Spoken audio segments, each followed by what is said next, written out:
Good evening friends, मैं इंदू लच classes के यूट्यूब चैनल पे आप सभी का हार्दिक स्वागत एवं अभिनंदन करता हूं। अपनी करंट वर्क की क्लास को लेकर के 15 बेहतरीन प्रश्नों के साथ मैं आज एक बार फिर आपके वीकेंड में शनिवार को उपस्थित हुआ हूं। ज़्यादा से ज़्यादा लोग इस सेशन में जुड़िए, ज़्यादा इस वीडियो को शेयर करिए, लाइक करिए और कमेंट करिए। और जिन लोगों ने अभी भी हमारे लच क्लासेस के यूट्यूब चैनल को सब्सक्राइब नहीं किया है वो हमारे लच क्लासेस के यूट्यूब चैनल को सब्सक्राइब कर लें। ठीक, बढ़ते हैं आज के विचार के साथ। थोड़ा अलग हट के विचार ले आया हूँ इस बार। आपकी एजुकेशन से रिलेटेड विचार है। ये विचार हमें क्या सीख दे रहा है? देखिए, शिक्षा हमें तकनीकी ज्ञान के अलावा जीवन के मूल्यों को भी समझने की क्षमता देती है। ठीक, शिक्षा हमें तकनीकी ज्ञान के अलावा जीवन के मूल्यों को भी समझने की क्षमता देती है। इसको बताने से पहले मैं आपको एक चीज बताना चाहूँगा। एक शिक्षित और एक अशिक्षित व्यक्ति में जैसे ही आप डिफरेंस करना चाहेंगे, आपको तुरंत पता लग जाएगा कि शिक्षित व्यक्ति का व्यवहार है या अशिक्षित व्यक्ति का। वो अपने नज़रिए को, वो जो अपनी लाइफ जीता है, अशिक्षित व्यक्ति वो अपने नज़रियों से, अपने मूल्यों से आगे बढ़ता है। और जो शिक्षित व्यक्ति होता है वो भी अपने नज़रिए और अपने मूल्यों से आगे बढ़ता है। और दोनों में एक बहुत बड़ा गैप देखने को आपको मिलता है। तो शिक्षित व्यक्ति, तो मैं यहाँ पे ये समझाना चाहता हूँ कि आपको रोजगार के लिए तकनीकी ज्ञान मिलेगा ही, साथ साथ जैसे जैसे आप शिक्षा के क्षेत्र में आगे बढ़ते हैं आपको जीवन के मूल्यों का, मानव जीवन के मूल्यों को भी समझने की क्षमता मिलती है और एक आपकी अलग सोच, अलग जीवन शैली विकसित होती है। इसीलिए कहा जाता है कि ये व्यक्ति शिक्षित है और कैसा व्यवहार कर रहा है और ये व्यक्ति अशिक्षित व्यक्ति कैसा व्यवहार कर रहा है। तो जीवन के मूल्यों को समझने में भी हमारा शिक्षा का बड़ा योगदान है। इसीलिए शिक्षा आपके जीवन में एक अनिवार्य अंग है और इस शिक्षा से जो भी वंचित है वो आज भी सबसे ज़्यादा महत्व शिक्षा को ही देता है, अपनी गलतियों को सोच सोच करके।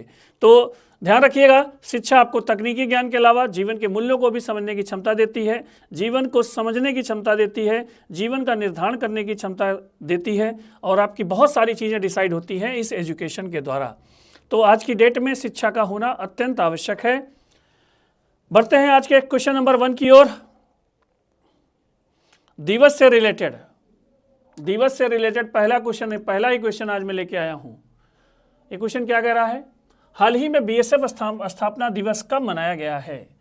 बॉर्डर सिक्योरिटी फोर्स, ठीक, सीमा सुरक्षा बल,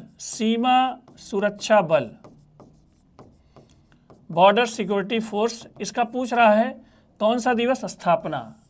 तो इसकी स्थापना कब हुई थी? 1 दिसंबर 1965 माना जाता है। और ये वो समय था जब भारत एवं पाकिस्तान के बीच युद्ध हुआ था। उसी के जस्ट बाद इसका गठन किया गया था। अपनी सीमा की चौकसी की, सीमा की निगरानी की आवश्यकता के मद्देनज़र हमने इसका गठन किया था। भारत पाकिस्तान के बीच युद्ध हुआ था और भारत पाक युद्ध के बाद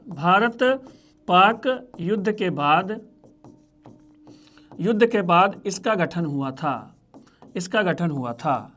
ठीक, देखिए एक चीज़, मज़ेदार चीज़ क्या है, इसका नाम है सीमा सुरक्षा बल। नाम तो है इसका सीमा सुरक्षा बल, तो दिमाग में एक बार आता है कि ये हमारी सीमाओं की सुरक्षा करती होगी। ठीक, करती है, लेकिन पूरी सीमाओं की सुरक्षा नहीं करती है। मैंने बताया था कि ये भारत पाक युद्ध के बाद हुआ था, भारत पाक युद्ध के पश्चात हुआ था इसका जन्म। ठीक, तो उस समय पाकिस्तान, जब वार हुआ था 1965 का, तो उस समय पाकिस्तान के अंतर्गत पाकिस्तान प्लस वर्तमान बांग्लादेश भी था, जो 1971 में अलग हुआ है। वर्तमान बांग्लादेश भी था। तब से लेकर के आज भी ये सिर्फ 2 देशों के साथ हमारी सीमा की सुरक्षा करता है। कौन कौन से देश? पाकिस्तान और बांग्लादेश, 2 देश। 2 देशों में जो बॉर्डर की निगरानी होती है इस बल के साथ होती है। और इस बल का ध्येय वाक्य सुनिएगा, इस बल का ध्येय वाक्य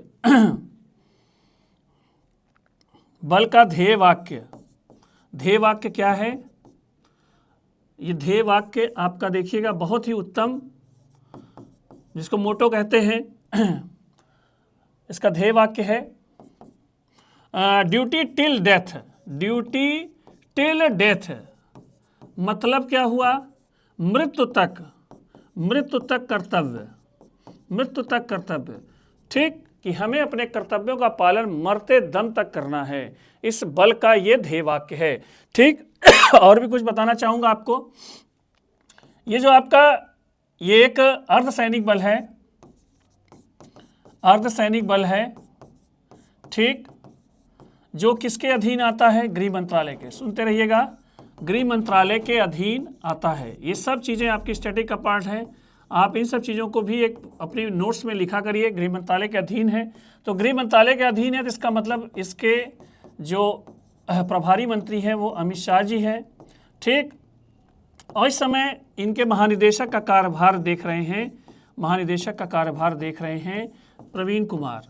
ठीक, प्रवीण कुमार इनके महानिदेशक का कार्यभार देख रहे हैं। तो इतनी चीज़ें आपको एक क्वेश्चन से मिली। ठीक, स्थापना दिवस में एक लाइन बता सकता था, 1 दिसंबर 1965, ठीक है, इसका स्थापना मनाया जाता है।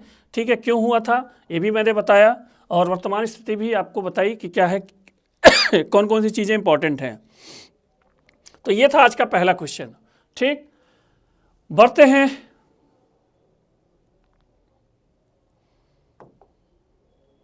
अगले क्वेश्चन की ओर। बहुत ही अच्छा क्वेश्चन। हाल ही में विश्व कौशल एशिया प्रतियोगिता, ठीक, वर्ल्ड स्किल एशिया कंपटीशन 2025 में भारत ने कौन सी रैंक हासिल की है?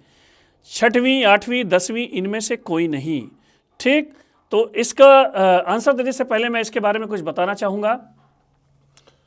ये आपका कौशल स्किल की प्रतियोगिता है। ठीक, ये एशिया में ताइपे, एशिया में ताइपे, ताइवान में 27 से 29 नवंबर के बीच, 27 से 29 नवंबर के बीच आयोजित की गई थी,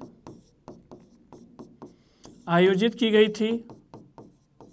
ठीक, इसमें नई तकनीक, इसमें नई तकनीक, नई रोजगार शिक्षा, ठीक, नए उत्पाद इत्यादि 44 कैटेगरियां थी जिनमें प्रदर्शनी की गई थी। इसमें भाग लेने वाले देशों की संख्या, 29 देश इसमें भाग लिए थे, 29 देश इसमें भाग लिए थे। और इन 29 देश के प्रतिभागियों ने, इस 29 देश के प्रतिभागियों ने 44 वर्गों में, कितने वर्गों में? 44 वर्गों में अपना अपना प्रदर्शन किया था। 44 वर्गों में अपना अपना प्रदर्शन किया था।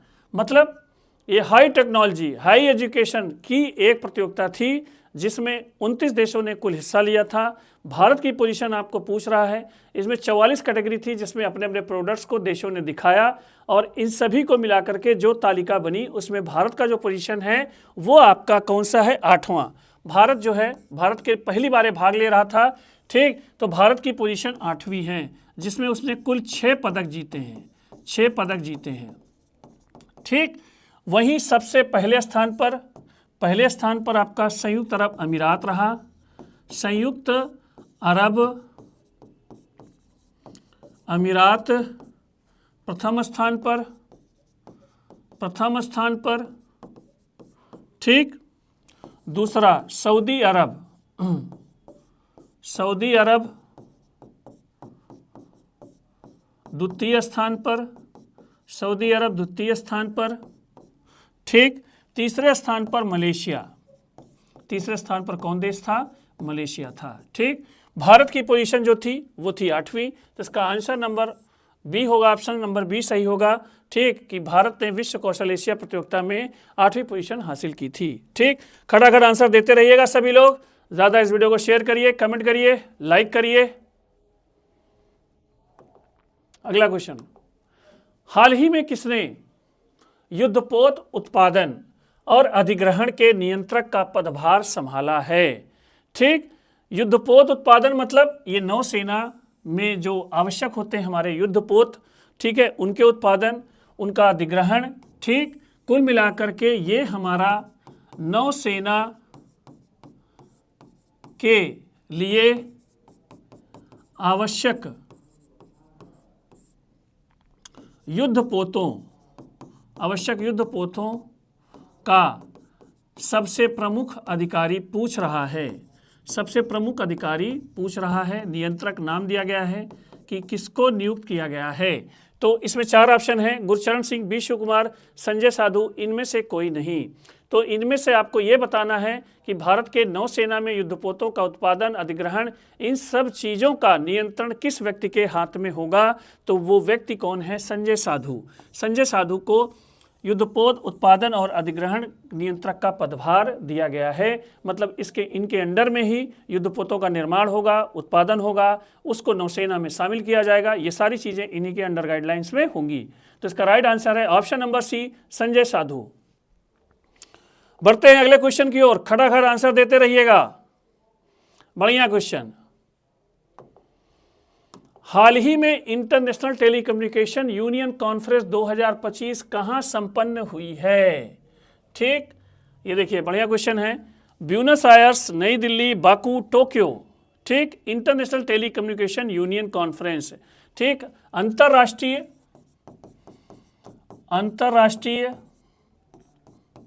संचार, कम्युनिकेशन मतलब संचार, यूनियन कॉन्फ्रेंस। ठीक, ये आपका 4 वर्ष में एक बार होती है। 4 वर्ष में एक बार होती है, इसका मतलब बहुत ही महत्वपूर्ण है। ठीक, पहला पॉइंट ये ध्यान रखिएगा, इसमें 194 देश भाग लिए थे। ठीक, इस कॉन्फ्रेंस में हुआ क्या? ठीक, इस कॉन्फ्रेंस में हुआ क्या कि विश्व में संचार सुविधाओं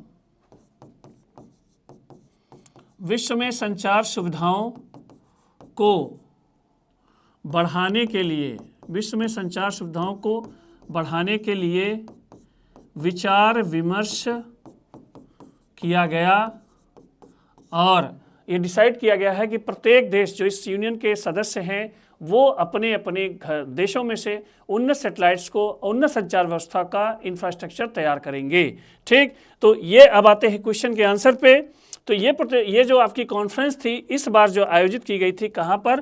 बाकू कहाँ पे है भैया? अजरबैजान। कहाँ पर? अजरबैजान में यह आयोजित की गई थी। तो इसका राइट आंसर है option number C, Baku, Azerbaijan. बढ़ते हैं अगले क्वेश्चन की ओर।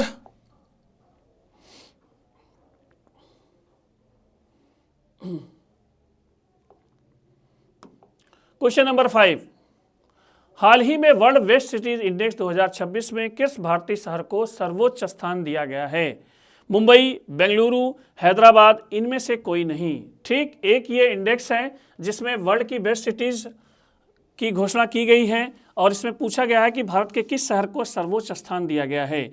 मुंबई, बेंगलुरु, हैदराबाद। तो मैं इसका आंसर पहले ही दे देता हूं कि इस इंडेक्स में भारत का जो पहला शहर है वो है आपका बेंगलुरु। ठीक, और बेंगलुरु को क्यों दिया गया है? पहला नंबर, उन्नत परिवहन व्यवस्था, उन्नत सार्वजनिक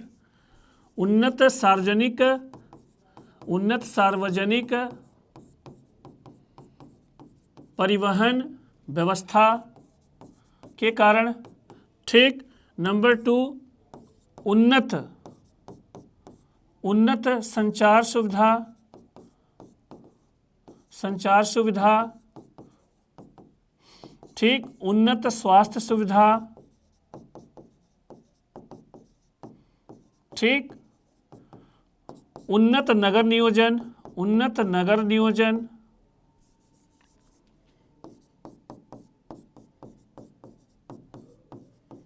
ठीक, उन्नत शिक्षा नियोजन। ठीक, इन 5 बड़े आधारों पर इन्हें बेंगलुरु शहर को भारत का सबसे बढ़िया शहर घोषित किया गया है। लेकिन ये ध्यान रखिएगा, ये जो इंडेक्स है, इंडेक्स के नाम नाम इंपॉर्टेंट होते हैं क्योंकि अलग अलग सर्वे, अलग अलग रिपोर्ट्स जो है अलग अलग शहरों को मान्यता दे देती हैं। ये दिक्कत है इसके साथ। तो इसके लिए हमें इस बेंगलुरु को रटना ही होगा, याद करना होगा।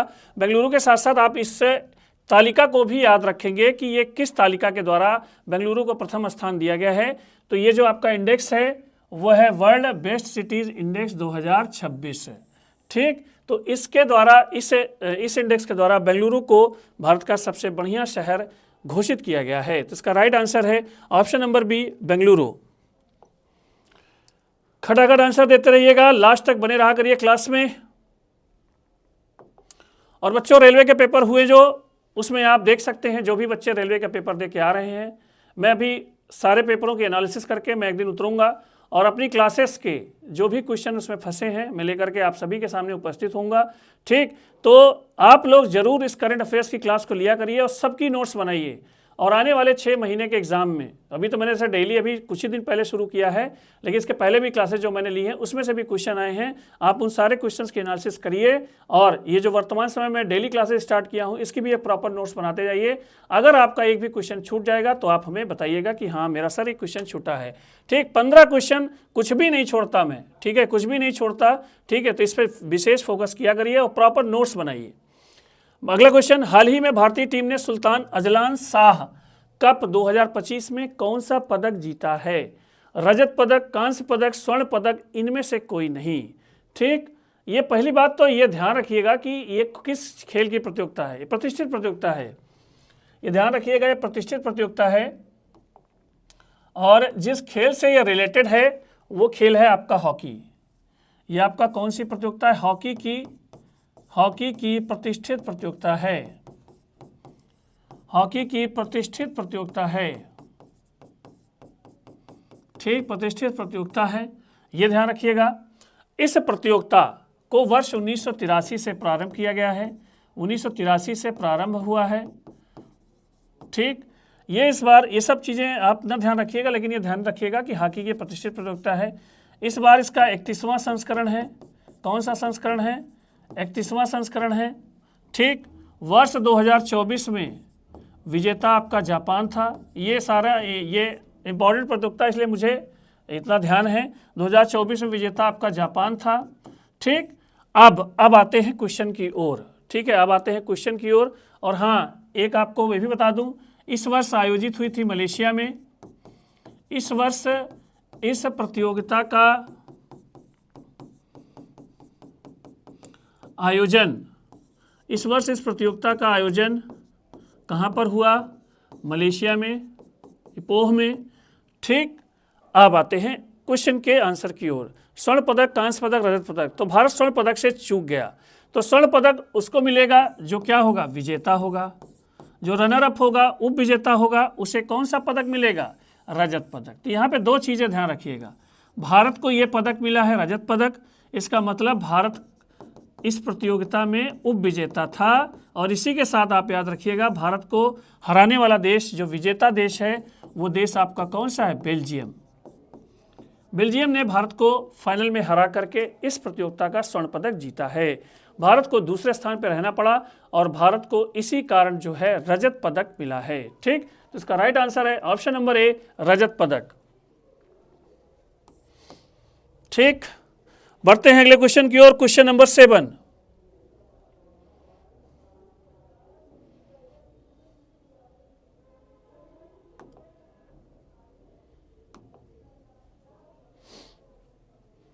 हाल ही में आर्म्ड डुप्लांटिस को एथलीट ऑफ द ईयर 2025 पुरस्कार मिला है। डुप्लांटिस का संबंध किस खेल से है? ठीक, यहीं पे आप ध्यान रखिएगा। लेवनार को इनके साथ साथ जो है वो धावक हैं, मैं पहले बता दूं, धावक हैं, उनको भी ये पुरस्कार मिला है। ठीक है, अब आते हैं क्वेश्चन पे। एक क्वेश्चन आपको और मिल गया कि और किसको मिला है? Swimming, basketball, pole vault. इसमें पूछा है खेल का नाम।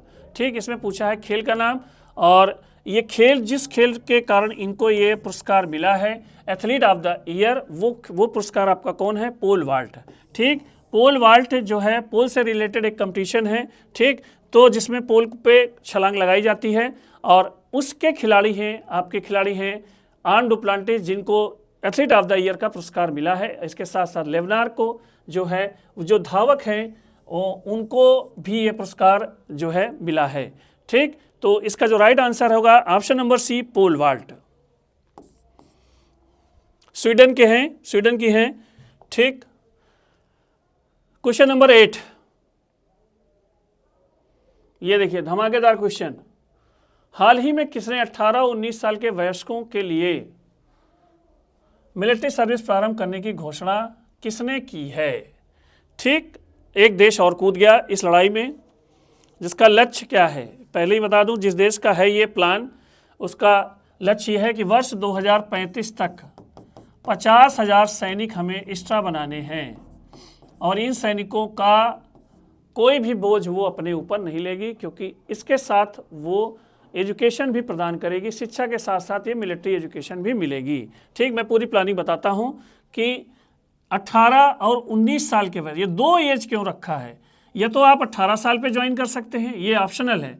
ये तो आप इसको क्या ज्वाइन कर सकते हैं 19 साल पे, ये ठीक है, ये एडल्ट्स के ऊपर है। ठीक, मिलिट्री सर्विस प्रारंभ करने का मतलब क्या हुआ, ये अब इस देश में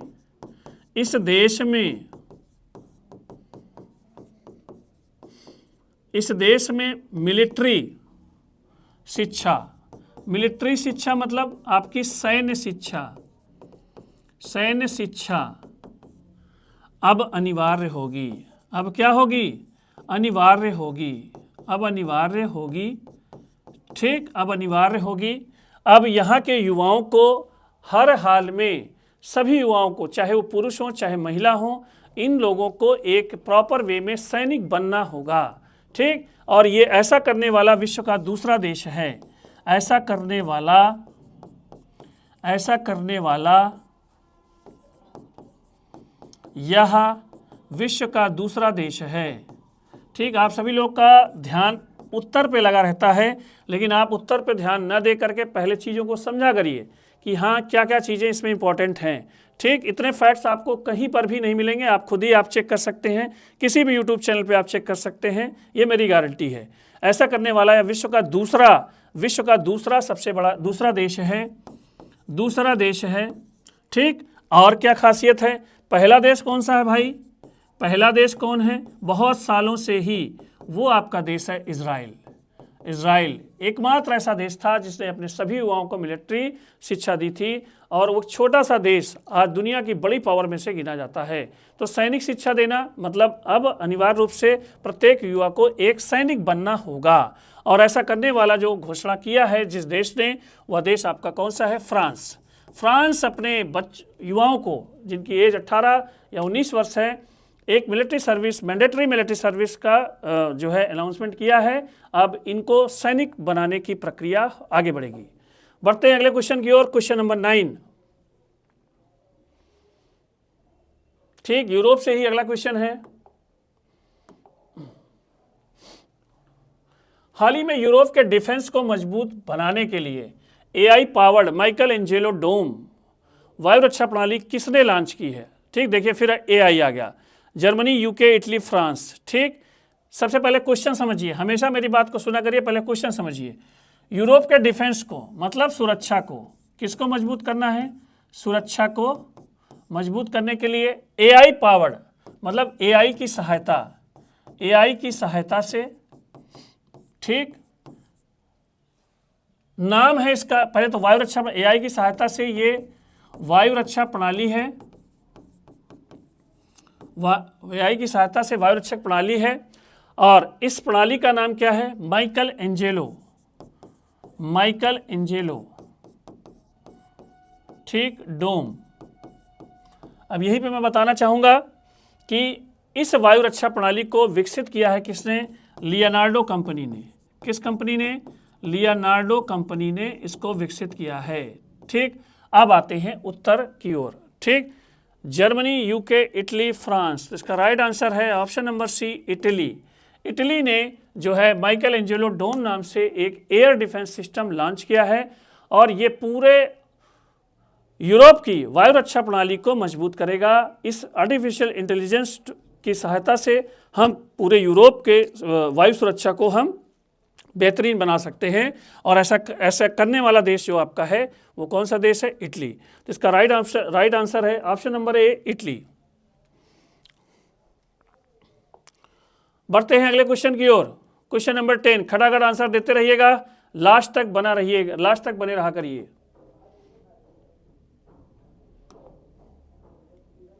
भारत का पहला कोरल रीफ रिसर्च सेंटर कहां प्रारंभ होगा? आंध्र प्रदेश, उड़ीसा, गुजरात, अंडमान निकोबार। ठीक, भारत का पहला कोरल रीफ, प्रवाल भित्ति, कोरल रीफ की जो हिंदी होगी प्रवाल भित्ति, रिसर्च सेंटर मतलब अनुसंधान संस्थान। ठीक, मतलब क्या हुआ, भारत में जो प्रवाल भित्तियां पाई जाती हैं उन पे रिसर्च करने का संस्थान कहां पर बनाया जाएगा? ठीक, और इसमें 4 ऑप्शन है, आंध्र प्रदेश, उड़ीसा, गुजरात, अंडमान निकोबार द्वीप समूह। ठीक, ऐसा क्यों किया जाए? पहले तो ये कोरल द्वीप है क्या? कोरल द्वीप को हम लोग देसी भाषा में कहते हैं मूंगा चट्टान। क्या कहते हैं? मूंगा चट्टान। ठीक, मूंगा नामक जंतु से मूंगा चट्टान कहते हैं, तो इसका मतलब क्या हुआ? मूंगा नामक जंतु से बनी चट्टान, श्वेत कलर की, किस रंग की? श्वेत रंग की। ठीक, तो आपके लक्षद्वीप, अंडमान निकोबार द्वीप समूह में बहुत सारी चट्टानें होती हैं जो प्रवाल भित्तियों से बनी होती हैं, जिसमें सबसे ज़्यादा आपको लक्षद्वीप में देखने को मिलेंगी। और इस सफ़ेद चट्टानों को हम लोग कहते हैं कोरल रीफ। ठीक, यहीं पर एक फैक्ट और जोड़ लीजिएगा। ठीक, विश्व की सबसे बड़ी कोरल रीफ जो है वो ग्रेट बैरियर रीफ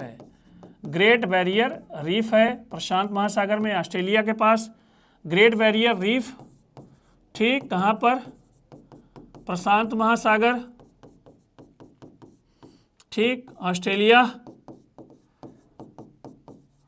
अब आते हैं उत्तर की ओर। ठीक, रिसर्च सेंटर कहाँ पे स्थापित किया जा रहा है? ये आपका राइट आंसर होगा option number D, Andaman Nicobar द्वीप समूह। ठीक, ऐसा क्यों करना पड़ा? ठीक, पिछले कुछ वर्षों में कोरल रीफ के उत्पादन में, ठीक है, कमी होती जा रही है, क्योंकि कोरल रीफ जो होती है वो आपका स्वच्छ समुद्र की पहचान होती है। ठीक, स्वच्छ समुद्र की पहचान होती है, परंतु इनके उत्पादन में कमी आ रही है, प्लस कोरल ब्लीचिंग नामक समस्या हो रही है। इसको आप कह सकते हैं प्रवाल भित्ति विरंजन की समस्या हो रही है। ये है क्या कि हमारी कोरल रीफ में प्रवाल भित्तियों में क्षरण हो रहा है, जो हमारे प्रदूषण के कारण हो रहा है। इन सभी को प्रोटेक्ट करने के लिए, इनके उत्पादन को बढ़ाने के लिए हम लोग एक रिसर्च सेंटर बना रहे हैं, और ये समस्या आता आ रही है। अब कहाँ पे? अंडमान निकोबार द्वीप समूह में। इसीलिए हम लोगों ने वो प्लेस चूज़ किया है और हम वहाँ पे एक कोरल रीफ रिसर्च सेंटर स्थापित करने जा रहे हैं, और ये भारत का पहला कोरल रीफ रिसर्च सेंटर होगा। और मैंने हमेशा कहा है कि जहाँ पे पहला वर्ड आए तो वो आपके लिए इंपॉर्टेंट क्वेश्चन ऑटोमेटिक हो जाता है। तो इसका राइट आंसर होगा ऑप्शन नंबर डी, अंडमान एवं निकोबार द्वीप समूह। बढ़ते हैं अगले क्वेश्चन की ओर। क्वेश्चन नंबर 11 आ गया क्रिकेट प्रेमियों के लिए क्वेश्चन। हाल ही में विराट कोहली ने कौन सी ओडीआई सेंचुरी के साथ सचिन रमेश तेंदुलकर के सर्वाधिक सेंचुरी के रिकॉर्ड को ब्रेक किया है? ठीक, इस क्वेश्चन में 2 चीजें हैं। ठीक, बात करते हैं इसमें 50वीं, 51वीं, 52वीं, 53वीं, तो ये आप जानते रहिएगा। सचिन तेंदुलकर के बारे में पहले आप थोड़ा सा जान लीजिए। सचिन रमेश तेंदुलकर मेरे पूर्ण जीवनकालिक बैट्समैन हैं, जिनको मैं देख करके बड़ा हुआ हूं, मेरे फेवरेट हैं सचिन तेंदुलकर, जिनके नाम पे 100 शतकों का रिकॉर्ड है। ठीक, मास्टर ब्लास्टर उपनाम था इनका। 100 शतकों का रिकॉर्ड है, जिसमें से 51 इन्होंने टेस्ट मैच में मारे हैं। ठीक, और 49 मारे हैं वनडे में। 49 मारे हैं कहाँ पर? वनडे में इन्होंने सेंचुरी मारी है। ठीक, अब विराट कोहली ने इनका रिकॉर्ड तोड़ा है। ठीक, इन्होंने अभी हाल ही में इंडिया वर्सेस दक्षिण Africa, south Africa, India versus दक्षिण अफ्रीका का मैच हुआ था। कहाँ पर? रांची में। कहाँ पर हुआ था? रांची में, जहाँ पे इन्होंने 52वीं ओडीआई ओडीआई मतलब वनडे इंटरनेशनल 52वीं ओडीआई शतक मारा। लेकिन इन्होंने जो रिकॉर्ड तोड़ा है वो सचिन रमेश तेंदुलकर का टेस्ट मैच का रिकॉर्ड तोड़ा है।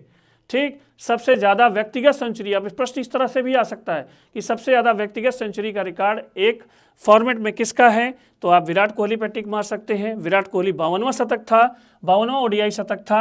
यहीं पे मैं आपको बताना चाहूँगा कि विराट के कुल शतकों की संख्या, विराट के कुल शतकों की संख्या आपकी 83 है। आपकी कितनी है? 83 है। 83 में 51 आपके हो गए ओडीआई, ठीक, और इन्होंने जो है 51, 30, 31 आपका हुआ 32 शतक हैं। 32 शतक हैं आपके किस में? टेस्ट में। तो अभी भी ये फाइनली जो है सचिन रमेश तेंदुलकर के टेस्ट रिकॉर्ड से दूर हैं। उनके टेस्ट सेंचुरी का रिकॉर्ड इन्होंने ब्रेक नहीं किया है। ठीक, यहाँ पे मैं आप ध्यान रखिएगा, देखिए 32 शतक टेस्ट के हैं और सचिन जी के 51 शतक आपके टेस्ट के हैं। ठीक, और इसमें इन्होंने जो है अभी भी ये 17 जो है 17 सेंचुरी अभी पूछे हैं और हो सकता है कि विराट कोहली आने वाले समय में जो है उनका ये रिकॉर्ड तोड़ दें। ठीक, तो आज था ये था आपका क्वेश्चन नंबर 11, जिसका राइट आंसर है 52वीं। इसका राइट आंसर है 52वीं।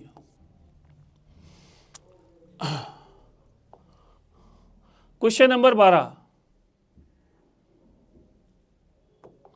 हाल ही में कक्षा 10 के विद्यार्थियों के लिए बोर्ड परीक्षाओं की तैयारी में मदद करने के लिए किस राज्य में प्रेरणा योजना शुरू की गई है? असम, तेलंगाना, आंध्र प्रदेश, इनमें से कोई नहीं। ठीक, हम लोगों ने अपने जीवन काल में जो पढ़ाई की है स्कूली एजुकेशन, उसमें 2 बोर्ड की परीक्षाएं हमें बहुत परेशान की हैं, हाई स्कूल और इंटर। और इनमें सबसे ज़्यादा जो कठिन हमें प्रतीत होती थी वो हम लोगों को होती थी हाई स्कूल की, क्योंकि हम लोग के पास उस समय उतनी मैच्योरिटी भी नहीं होती थी। ये सत्य बात है। ठीक, तो जो 10वीं का प्रेशर है, 10वीं का प्रेशर बच्चों के लिए कम करने के लिए जो है प्रेशर में कैसे अच्छा एग्ज़ाम दें, इन सभी में हेल्प करने के लिए एक योजना शुरू की गई है। इनमें से एक राज्य सरकार के द्वारा, जिसका नाम क्या है? प्रेरणा योजना। और इस प्रेरणा योजना को पूछा गया है कि किस राज्य सरकार ने शुरू किया है? असम, तेलंगाना, आंध्र प्रदेश, इनमें से कोई नहीं। तो इस योजना को शुरू करने वाला प्रदेश आपका कौन सा है? असम। असम ने प्रेरणा योजना के माध्यम से अपने बच्चों को हाई स्कूल का प्रेशर कम करने में, हाई स्कूल एग्जाम के प्रेशर को कम करने के लिए हेल्प देने की एक योजना शुरू की है, जिसका नाम है प्रेरणा। ठीक, इसका राइट आंसर है ऑप्शन नंबर ए, असम। बढ़ते हैं क्वेश्चन नंबर 13 की ओर।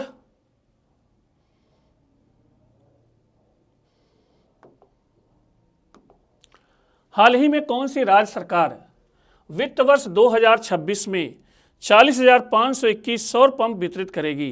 केरला, उड़ीसा, कर्नाटक, उत्तर प्रदेश। ठीक, ये बढ़िया शुरुआत है।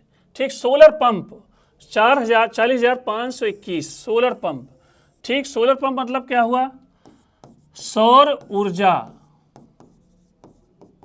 से चलने वाले पंप। ठीक, चलने वाले पंप, इसका मतलब हम किस चीज़ की बचत करने जा रहे हैं? बिजली की बचत। ठीक, बिजली की बचत मतलब कोयले का कम प्रदूषण, कोयले का कम प्रदूषण। ठीक, अब यहाँ पे मैं एक बात सभी से कहना चाहूँगा। ठीक है, इस चैनल के माध्यम से मैं सरकार से भी रिक्वेस्ट करना चाहूँगा कि हम लोग जो हमेशा प्रदूषण की बात करते हैं, कार्बन प्रदूषण की बात करते हैं, कार्बन डाइऑक्साइड प्रदूषण की बात करते हैं, अगर हम सभी लोग इलेक्ट्रिक वाहनों का, इलेक्ट्रिक चीज़ों का या सौर ऊर्जा से चलने वाली चीज़ों का प्रयोग करना शुरू कर दें, सरकार की तरफ से सहायता मिले। जैसे सरकार ने इस पंप को देने का मतलब क्या हुआ? वो सब्सिडी देगी। जैसे हर घर में देखिए प्रधानमंत्री हर घर सूर्य योजना में देखिए सोलर पैनल लगवाए जा रहे हैं, उसी तरह ये सरकार भी अब पंप बांट रही है, जिसमें सब्सिडी मिलती है, छूट मिलती है, पैसे मिलते हैं, वापस आते हैं।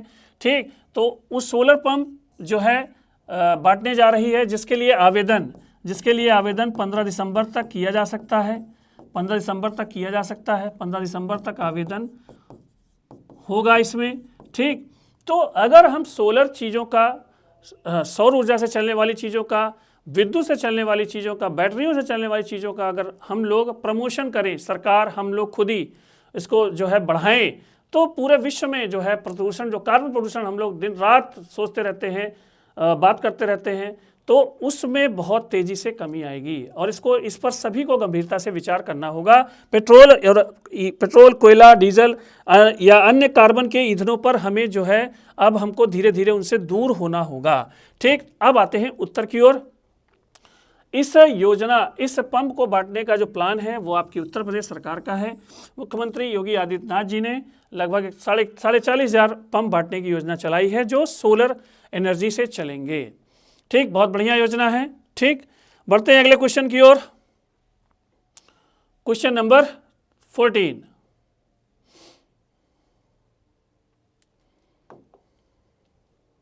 देखिए, फिर पहला क्वेश्चन आया है, पहला करके किसे भारत की पहली, ठीक है, हाल ही में किसे भारत की पहली इंटीग्रेटेड फाइनेंशियल सिटी बनाया गया है। ठीक, एकीकृत वित्तीय शहर बनाया जाएगा। चेन्नई, अमरावती, बेंगलुरु, इनमें से कोई नहीं। इसका मतलब क्या हुआ? ठीक, एक ही शहर में, इसका मतलब क्या है? एक ही शहर में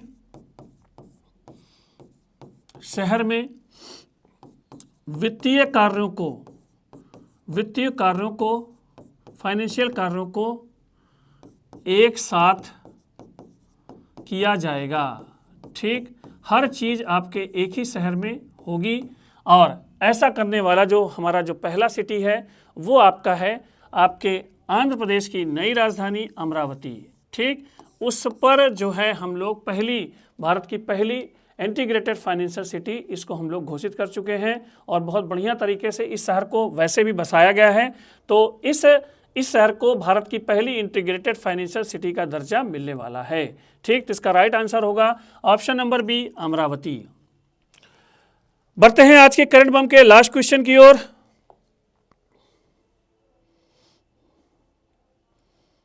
ठीक, हाल ही में किस देश ने श्रीलंका को $10 लाख की बाढ़ सहायता प्रदान की है? चीन, जापान, अमेरिका, इनमें से कोई नहीं।